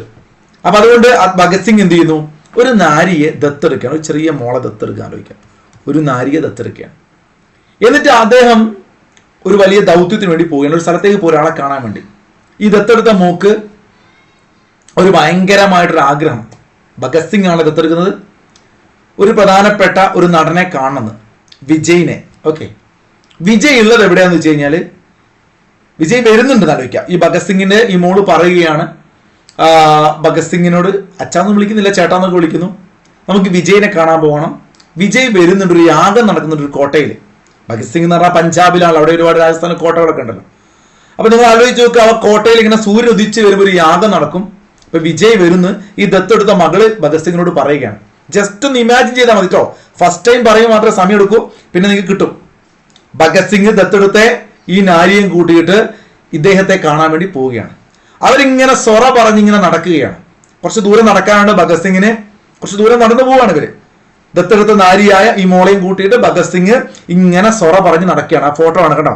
ഇങ്ങനെ സൊറ പറഞ്ഞ് നടക്കുമ്പോൾ പോകുന്ന വഴിയരികിൽ നോക്കൂ, ശതം എന്ന് പറഞ്ഞ നൂറുകണക്കിന് ഗണേശ വിഗ്രഹം അവിടെ ഇങ്ങനെ കാണുകയാണ്. അപ്പൊ ഈ മോള് അതിനെയൊക്കെ പ്രാർത്ഥിച്ച് അല്ലെങ്കിൽ ഗണേശ വിഗ്രഹമൊക്കെ വാങ്ങി നൂറുകണക്കിന് ഗണേശ വിഗ്രഹങ്ങൾ അവിടെ പോകുന്ന പോക്കിൽ കാണുന്നു. അവർ കാണുന്ന കാഴ്ച ഭഗത് സിംഗ് നോക്കൂ, ശ്രദ്ധിക്കണം. ദത്തെടുക്കുന്ന നാരിയാണ്, നാരി ദത്ത്. സൊറ പറഞ്ഞു പോകുമ്പോൾ ഗണേശനെ കാണുന്നു, ഗണേശ വിഗ്രഹം. മയിലുകളെ കാണുകയാണ്, ഒരുപാട് മയിലുകൾ അവിടെ നിന്ന് നൃത്തം ചെയ്യുന്നുണ്ട്. റോഡിന് സൈഡിൽ നിന്ന് അവരിങ്ങനെ പോകുമ്പോൾ കാണുന്നു. അപ്പൊ ഗണേശനെ കാണുന്നു, മയിലുകളെ കാണുന്നു. അങ്ങനെ ആ കോട്ടയ്ക്കടുത്തെത്താറായ സമയത്താണ് പെട്ടെന്ന് പേടിച്ചോ ഒരു ഭീമൻ പാണ്ഡെ അല്ലെങ്കിൽ ഒരു പാണ്ഡെ ചാടി വെക്കുകയാണ്. വംശനാശ ഭീഷണി നേരിടുന്നെങ്കിലും ഇവിടെ ഈ കഥയിലുണ്ട്. പാണ്ഡെ വരുന്നു. ഇപ്പൊ ഭഗത് സിംഗ് ദത്തെടുക്കുന്ന മകളുമായി സൊറ പറഞ്ഞു പോകുമ്പോൾ ഗണേശ വിഗ്രഹം കാണുന്നു, അതുപോലെ മയിലിനെ കാണുന്നു. ഭീമൻ പാണ്ഡെ വരുന്നു, അല്ലെങ്കിൽ പാണ്ഡെ വരുന്നു. ഉടൻ തന്നെ ഭഗത് സിംഗ് പോരാളിയല്ലേ, വളരെ സ്ട്രോങ് ആയുള്ള യുവാവല്ലേ. അദ്ദേഹത്തിന്റെ കയ്യിൽ ഒരു പെട്ടി ഉണ്ടായിരുന്നു. ആ പെട്ടി നിറച്ചും കല്ലുണ്ടായിരുന്നു. കല്ലുള്ള പെട്ടി ഇങ്ങോട്ട് എടുക്കുന്നു. കല്ലുള്ള പെട്ടി എടുത്തിട്ട് ഒരൊറ്റ എറിഞ്ഞിട്ട് ആ പാണ്ഡെ ഓടിക്കുന്നു. കല്ലുള്ള പെട്ടിയിൽ നിന്ന് കല്ലെടുത്ത് പാണ്ഡെ എറിഞ്ഞ് ഓടിക്കുന്നു. അങ്ങനെ അവർ ആ ഉദിച്ചു വരുന്ന സമയത്ത്, രാവിലെയാണ്, ഉദിച്ചു വരുന്ന സമയത്ത്, സൂര്യൻ ഉദിക്കുന്ന സമയത്ത് കോട്ടയിലെത്തുന്നു. ഉദിക്കുമ്പോൾ കോട്ടയിലെത്തുന്നു. അങ്ങനെ അവിടെ യാഗം നടന്നുകൊണ്ടിരിക്കുകയാണ്. യാഗം എന്ന് പറയുമ്പോൾ നമ്മുടെ ഗായിക ആലോചിക്കണം കേട്ടോ. ആ പാട്ട് കിട്ടി, പരദേശി പരദേശി അല്ലേ. ഞാനിപ്പോ അത് വരി കിട്ടാത്ത പാടാൻ തട്ടോ. ഞാൻ നേരത്തെ പറഞ്ഞ ഇങ്ങോട്ട് രാജാ ഹിന്ദുസ്ഥാനിൽ നിന്ന് അമീർ ഖാന്റെ അതിനകത്തുള്ള പാട്ടാ. അവിടെ യാഗം കിട്ടണം. അങ്ങനെ അവിടെ എത്തുമ്പോൾ എന്ത് ചെയ്യുന്നു, ഈ കുഞ്ഞിന് വിജയിനെ കാണാൻ പറ്റുന്നു. വിജയ് കുഞ്ഞിനൊരു മാല ഇട്ട് കൊടുക്കുന്നു. ഒരു മാലയൊക്കെ ഇട്ട് കൊടുക്കുന്നു വിജയ്. ആ ഹോമം നടന്നുകൊണ്ടിരിക്കുമ്പോൾ മാല ഹോമം നടക്കുമ്പോൾ ഇട്ട് കൊടുക്കുന്നു. കുട്ടി ഹാപ്പി ആവുന്നു, വിജയ് കാണുന്നു. ഇതാണ് സംഗതി. ഇതൊരു വലിയ കോഡൊന്നും അല്ല, ഒരു തല്ലിപ്പൊളി കോഡെന്ന് വേണമെങ്കിൽ പറയാം. പക്ഷേ നിങ്ങൾക്ക് ഇത് പഠിക്കാൻ ഭയങ്കര പ്രയാസമാണ്. 13 പേരെങ്ങനെ ഓർത്ത് വെക്കും എന്നൊക്കെ ചിന്തിക്കുന്ന ആരെങ്കിലും ഉണ്ടെങ്കിൽ ആ പേരുകൾ ഓർക്കാൻ വേണ്ടിയിട്ടാണ്. ജസ്റ്റ് നിങ്ങൾ ഇത് റിപ്പീറ്റ് ചെയ്ത് കേൾക്കുകയോ ഒന്ന് ആലോചിക്കുകയോ ചെയ്യുക. വേണമെങ്കിൽ സ്ക്രീനിൽ നോക്കിയിട്ട് ഞാനൊന്ന് പറയാം. വിജയ്, ഭഗത് സിംഗ് തുടങ്ങിയാണ്. ഭഗത് സിംഗ് നാരിയെ ദത്തെടുക്കുന്നു. അവർ സൊറ പറഞ്ഞു കൊണ്ടുപോകുന്നു. ഭഗത് സിംഗ് നോരി ദത്ത സോറൻ, ഭഗത് സിംഗ് നോരി ദത്ത സോറൻ കിട്ടുമല്ലോ. അപ്പോൾ അവർ ഒരുപാട് ഗണേശ വിഗ്രഹം, ശതകണക്കിന്, ശതാവധാനി ഗണേഷ്, ശതകണക്കിന് ഗണേശ വിഗ്രഹം കാണുന്നു. മയിലുകളെ കാണുന്നു, പാണ്ഡയെ കാണുന്നു. പാണ്ഡെ അവരെന്ത് ചെയ്യുന്നു, ആ കല്ലുള്ള പെട്ടിന്ന് എടുത്തിട്ട് കല്ലെടുത്ത് എറിയുന്നു അല്ലേ. അത് നിങ്ങൾ പളനിമല വരെ ഓടിപ്പോയി ആ പാണ്ഡെ എന്ന് അറിയിച്ചു വെച്ചു. അങ്ങനെ ഉദിച്ചു വരുന്ന സമയത്ത് കോട്ടയിലെത്തുന്നു. അവിടെ യാഗം നടക്കുന്നു. വിജയ് വരുന്നു. ആ മോക്കൊരു മാല കൊടുക്കുന്നു ഹോമമുള്ള സമയത്ത്. മൽഹോത്ര കിട്ടാൻ ഇച്ചിരി പ്രയാസമായിരിക്കും. ഞങ്ങൾക്ക് കറണ്ട് അഫേഴ്സ് പഠിപ്പിക്കുന്ന ഒരു ടെലഗ്രാം ഗ്രൂപ്പ് ഉണ്ട്. അവിടെ ഞങ്ങൾക്ക് ഏറ്റവും പ്രധാനപ്പെട്ട കറണ്ട് അഫേഴ്സിന്റെ മാഷ് മിസ്റ്റർ കുൽക്കർണിയാണ്. ഇവിടെ കമന്റ് ചെയ്യും, നമ്മുടെ പിള്ളേർ ആരെങ്കിലും കാണുന്നുണ്ടെങ്കിൽ കുൽക്കർണിയുടെ യഥാർത്ഥ പേര്. പിന്നെ ഞങ്ങൾക്ക് ഒരു മാഷുണ്ട് മൽഹോത്ര, ഡിസൂസ, പെരേരയൊക്കെ ഉണ്ട്. ഞങ്ങൾക്ക് ഇതൊക്കെ ഇന്ത്യയിലെ ഏറ്റവും പ്രധാനപ്പെട്ട അധ്യാപകരാണ് കറണ്ട് അഫേഴ്സ് എടുക്കുന്നത് കേട്ടോ. അപ്പൊ പറഞ്ഞു വന്നത് മൽഹോത്രയുണ്ട്, അതും പഠിച്ചു വെക്കുക. അപ്പൊ ഇത്രയാണ് നമുക്ക് പേരുകൾ. നിങ്ങൾ പറ്റുമെങ്കിൽ ഈ കോഡ് ആലോചിക്കാൻ പറ്റുന്നത് മാത്രം ആലോചിച്ചില്ലെങ്കിൽ വിട്ടേക്ക് കേട്ടോ. ഇനി എനിക്ക് ചീത്തൊന്നും വിളിക്കേണ്ട, കമന്റ് ഇഷ്ടമായില്ലെങ്കിൽ ഇഷ്ടമാവേണ്ട, നിങ്ങൾ പേര് ബൈഹാർട്ട് പഠിക്കുക, ഇവരുടെ സ്ഥാനങ്ങൾ പഠിക്കുക. ഞാനൊരു ഉപകാരം ചെയ്തേ ഉള്ളൂ, ചിലപ്പോൾ ഒരു ഉപദ്രവമായിരിക്കും. ഇപ്പൊ പത്മശ്രീ എന്ന് പറയുമ്പോൾ 3 പേർക്കാണ് പത്മശ്രീ കിട്ടിയത്. A.E. മുത്തുനായകം, മുത്ത്, മാല, ദേവകിയമ്മ. നേരത്തെ പറഞ്ഞ ഓർമ്മയുണ്ടല്ലോ, അച്ഛൻ നാരായണൻ തോമസിന് അല്ലേ നർമ്മം കൊടുത്തു. രാജാവായ അച്ഛൻ നാരായണൻ തോമസിന് ധർമ്മം കൊടുത്തു. രാജാവായ അച്ഛൻ നാരായണൻ തോമസിന് ധർമ്മം കൊടുത്തു. അങ്ങനെയാണെങ്കിൽ മുത്തുമാല ദേവകിയമ്മ അല്ലേ. മുത്തുമാല കോർത്തുകൊണ്ട് ദേവകിയമ്മ, മുത്ത് മുത്ത് മുത്ത് മുത്ത് മുത്ത്, വിമല വിമല മാല, ദേവകി ദേവകി. 3 പേരാണ്. മുത്തുമാല ദേവകി അല്ലേ, പത്മശ്രീ കിട്ടി. A.E. മുത്തുനായകം, A.E. മുത്തുനായകം, അദ്ദേഹത്തിന്റെ പുസ്തകം പഠിക്കണം. Space to sea my ISRO journey and beyond. From space to sea my ISRO journey and beyond. Abraham E Muthunayagam, ഇദ്ദേഹത്തിന്റെ യഥാർത്ഥ പേരാണ്, ഞാനത് കാണിച്ചു തരാം. അബ്രഹാം ഇ മുത്തുനായകം എന്നാണ്. ഇദ്ദേഹം ജനിച്ചത് നാഗർകോവിലാണ്. ഇന്ത്യയുടെ പ്രൊപ്പൽഷൻ ടെക്നോളജിയുടെ പിതാവായിട്ട് അറിയപ്പെടുന്ന വ്യക്തിയാണ്. ചോദ്യം ചോദിക്കും, സ്റ്റേറ്റ്മെന്റ് ആയിട്ട് വരും. മലയാളിയായിട്ട് ഈ പ്രാവശ്യം പത്മശ്രീ കിട്ടിയ 3 പേരാണ്. പത്മവിഭൂഷൺ കിട്ടിയ 3 പേര് പഠിച്ചു. പത്മഭൂഷൺ കിട്ടിയ മമ്മൂട്ടിയെയും വെള്ളാപ്പള്ളിയെയും പഠിച്ചു. പത്മശ്രീ കിട്ടിയ 3 പേര്, ടോട്ടൽ 3 3 6 2 8 പേർ. അതിൽ മുത്ത് എന്ന് കേൾക്കുമ്പോ പ്രൊപ്പൽഷൻ ടെക്നോളജിയുടെ പിതാവ്, ലിക്വിഡ് പ്രൊപ്പൽഷൻ സിസ്റ്റം സെന്ററിന്റെ സ്ഥാപക ഡയറക്ടർ ആയിരുന്നു. നാഗർകോവിൽ ജനിച്ചു. ISROയുടെ ശാസ്ത്രജ്ഞനാണ് എബ്രഹാം ഇ മുത്തുനായകൻ. അദ്ദേഹത്തിന്റെ പുസ്തകമാണ് from space to sea my ISRO journey and beyond. Okay, science and technology വിഭാഗത്തിൽ കിട്ടുന്നു. വിമല മേനോൻ. മേഡത്തിനെ കുറിച്ച് ആലോചിക്കുമ്പോൾ വിമല എന്ന് ആലോചിക്കുമ്പോൾ നിങ്ങളുടെ മനസ്സിൽ മോഹിനിയാട്ടം കേട്ടോ. ഏതോ സലീം കുമാറിന്റെ ഡയലോഗ്, ഏതോ ചോക്ലേറ്റ് സിനിമ ചോദിക്കുന്നതിന് മോഹിനിയാട്ടി. സ്റ്റേജിലേക്കുള്ള വഴി ഏതാ ചോദിക്കേണ്ട? വിമല മേനോൻ ചേച്ചിയുടെ വീട്ടിലേക്കുള്ള വഴി ഇരിങ്ങാലക്കുട സ്വദേശിയാണ്, അല്ലെങ്കിൽ തൃശ്ശൂരാണ് കേട്ടോ. നാഗർകോവിലാണ് മുത്തുനായകമെങ്കിൽ മേഡം വിമല മേനോൻ തൃശ്ശൂർ ഇരിങ്ങാലക്കുട. കേരള നാട്യ അക്കാദമിയുടെ സ്ഥാപകയായിരുന്നു. കേരള സംഗീത നാടക അക്കാദമി പുരസ്കാരം ലഭിച്ചിട്ടുണ്ട്. ശ്രദ്ധിക്കണേ, അതിന്റെ വർഷമൊന്നും പഠിക്കണ്ട. ഇവർക്ക് 2024 കേരളശ്രീ, കേരളത്തിലെ കേരള ജ്യോതി, കേരളശ്രീ, കേരള പ്രഭ പുരസ്കാരങ്ങളിൽ കേരളശ്രീ കിട്ടിയിരുന്നു. ജസ്റ്റ് ഓർത്ത് വെച്ചേക്ക സ്ഥലം. കേരള നാട്യ അക്കാദമിയുടെ സ്ഥാപകയായിരുന്നു. ഓർത്ത് വെച്ചേക്കുക. ഏറ്റവും പ്രധാനപ്പെട്ടത് മോഹിനിയാട്ടം, അതാണ് ഏറ്റവും ഇമ്പോർട്ടന്റ്. മോഹിനിയാട്ടം കലാകാരിയാണ്. ഓക്കെ ആണല്ലോ. ഇനി മൂന്നാമത്തെ ആള് ദേവകി അമ്മയാണ്. ദേവകി അമ്മയെ കുറിച്ച് ചോദിക്കാൻ സാധ്യത വളരെ കൂടുതലാണ്. ഇവരുടെ ജില്ല ചോദിക്കും. ആലപ്പുഴയാണ്. ആലപ്പുഴ കാർത്തികപ്പള്ളി താലൂക്കിൽ മുതുകുളം. പഠിച്ചു വെക്കണേ, ഈ സ്ഥലങ്ങളൊക്കെ നോട്ട് ചെയ്യണം, ചോദിക്കും. ദേവകി അമ്മ 5 ഏക്കറിൽ ഒരു വനമുണ്ടാക്കി. അത് എവിടെയാണെന്ന് പഠിച്ചു വെക്കണം. ആലപ്പുഴ ജില്ലയിലെ കാർത്തികപ്പള്ളി താലൂക്കിലെ മുതുകുളത്ത്, ആലപ്പുഴ ജില്ലയിലെ കാർത്തികപ്പള്ളി താലൂക്കിലെ മുതുകുളത്ത് 5 ഏക്കറിൽ വ്യാപിച്ചു കിടക്കുന്ന വനമുണ്ടാക്കിയത് ദേവകി അമ്മയാണ്. 3000-ലധികം ഔഷധസസ്യങ്ങളെയും വൻമരങ്ങളെയും അവർ പരിപാലിച്ചു പോരുന്നു. തപസ്വനം എന്നറിയപ്പെടുന്ന മനുഷ്യനിർമ്മിത വനം, തപസ്വനം ഇവിടെയുണ്ട്. തപോവനം അല്ലെങ്കിൽ തപസ്വനം എന്നൊക്കെ അറിയപ്പെടുന്ന മുതുകുളത്തിന്റെ മുത്തശ്ശി ദേവകി അമ്മ, പത്മശ്രീ തിളക്കത്തിൽ ദേവകി അമ്മ. ഫോട്ടോ കണ്ടില്ല നിങ്ങൾ? അപ്പൊ പഠിച്ചു വെക്കുക. എന്താ പ്രത്യേകത? പരിസ്ഥിതി പ്രവർത്തകയാണ്. ആര്? നമ്മുടെ ദേവകി അമ്മ. ഈ മുത്തുനായകം AE ആണ്. എബ്രഹാം ഇ മുത്തുനായകം, ദേവകി അമ്മ, വിമല മേനോൻ മോഹിനിയാട്ടം, ദേവകി അമ്മ സാമൂഹ്യ സേവനം അല്ലെങ്കിൽ പരിസ്ഥിതി പ്രവർത്തനം. ആ പരിസ്ഥിതി പ്രവർത്തനം എവിടെയാണ് അവർ ഒരു സ്വന്തമായിട്ടൊരു ഫോറസ്റ്റ് ഉണ്ടാക്കിയത്? ആലപ്പുഴ ജില്ലയിലെ കാർത്തികപ്പള്ളി താലൂക്കിലെ മുതുകുളത്ത്. ദേവകി അമ്മ, 92 വയസ്സുള്ള ദേവകി അമ്മയെ കുറിച്ച് വായിച്ചു നോക്കുക നിങ്ങൾ. അപ്പൊ നമുക്ക് ഇതുവരെയുള്ള ഏറ്റവും important Padma Vibhushan VS KT Thomas, P Narayanan. Padma Bhushan Mammootty, Vellappally Natesan. മക്കളെ, മമ്മൂക്കയെ കുറിച്ച് പഠിക്കണോ? മമ്മൂട്ടിയുടെ യഥാർത്ഥ പേരെന്ന്, മമ്മൂട്ടിക്ക് എത്ര വർഷം ദേശീയ പുരസ്കാരം കിട്ടി, മമ്മൂക്കിക്ക് സംസ്ഥാന പുരസ്കാരം കിട്ടി, ഇതൊക്കെ നമ്മൾ അടുത്ത ക്ലാസ് പറയും. സംസ്ഥാന ദേശീയ ചലച്ചിത്ര പുരസ്കാരങ്ങൾ പറയാനുണ്ട്. അതോടൊപ്പം തന്നെ ദാദാസാഹിബ് ഫാൽക്കെ അവാർഡ് കിട്ടിയ ലാലേട്ടനെ കുറിച്ചും പറയാനുണ്ട്. ലാലേട്ടനെയും മമ്മൂക്കയും ഒരു ക്ലാസ്സിൽ ഞാൻ അടുത്ത് അപ്ലോഡ് ചെയ്യും. വേണമെങ്കിൽ നിങ്ങൾ കമന്റ് ചെയ്യുക. നല്ല കിട്ടിലൻ എല്ലാ പോയിന്റും ഇതിനകത്തുണ്ടാവും. മമ്മൂക്കയും പഠിക്കണം, ലാലേട്ടനെയും പഠിക്കണം. നമ്മൾ തരും ഓരോ സബ്ജക്ട് വൈസ്. അപ്പൊ നിങ്ങളിത് മാക്സിമം സപ്പോർട്ട് ഉണ്ടെങ്കിലാണ് ഈ എഫേർട്ട് തുടർന്നുണ്ടാവുക. ഈ മുത്തുനായകം, കലാമണ്ഡല വിമല മേനോൻ, ദേവകി അമ്മ ജി എന്നും പറയാം. ഇവിടെ ഞാൻ മമ്മൂക്കയെ കൊടുത്തുകൊണ്ടാണ്. നിങ്ങൾക്ക് എല്ലാവർക്കും പ്രിയപ്പെട്ട ഒരു നടനാണ് നമ്മുടെ മാധവൻ, മാധവൻ രംഗനാഥൻ അല്ലെ, രംഗനാഥൻ അദ്ദേഹത്തിന്റെ പേരാണ്. മാധവൻ എന്ന് സാധാരണപ്പെട്ട നമ്മൾ പറയാറുള്ളൂ. ഇദ്ദേഹത്തിന് ഈ പ്രാവശ്യം പത്മശ്രീ അവാർഡ് കിട്ടിയ നടനാണ് മാധവൻ. പത്മശ്രീ അവാർഡ് ഒരുപാട് പേർക്ക്, ഇപ്പൊ 113 പേരില് വെറും 3 പേരാണ് മലയാളികൾ. ഒരാള് മാധവൻ പറഞ്ഞു. സാധാരണ PSC പരീക്ഷകളിൽ കായിക മേഖലയിൽ പത്മശ്രീ അവാർഡ് കിട്ടിയത് കേരളത്തിൽ ചോദിക്കാറുണ്ട്. അതിപ്പോ നമ്മുടെ മലയാളി ആവണമെന്നില്ല. അത്തരത്തിലുള്ള ആളുകളെ ഞാനൊന്ന് പരിചയപ്പെടുത്താം.